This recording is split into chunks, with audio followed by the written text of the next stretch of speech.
Hello guys, welcome sa aking vlogs guys. So andito naman tayo guys sa aking Beju.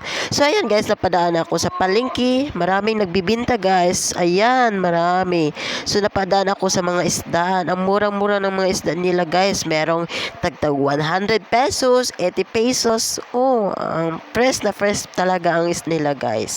So ayan, maraming isda talaga guys. Halos nadaanan ko guys mga isdang nakabinta, mga gulay.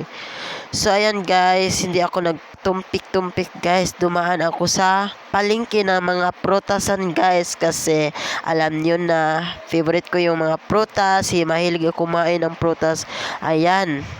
Dumaan ako sa may nagbibinta ng mga rambutan, lansones, watermelon at marami pang iba guys. Pero guys, alam nyo, rambutan lang yung binili ko guys. Ayan. So bumili pala ako ng 1 kilo ng rambutan guys. Kasi ang mura ng rambutan nila, tag 50 kilos guys. Ayan.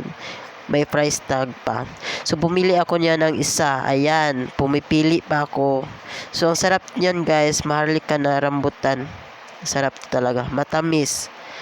So, dito lang yan mabibili guys sa Compostela Market Place.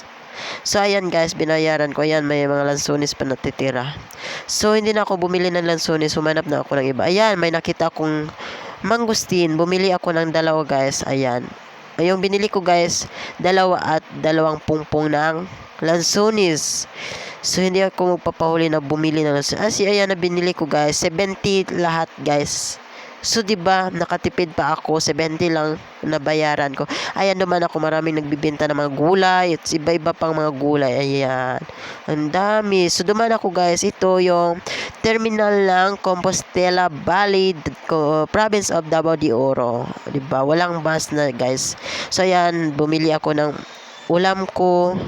So, yung ulam ko guys is hotdog and barbecue. Ayan, thank you for watching. Follow and follow.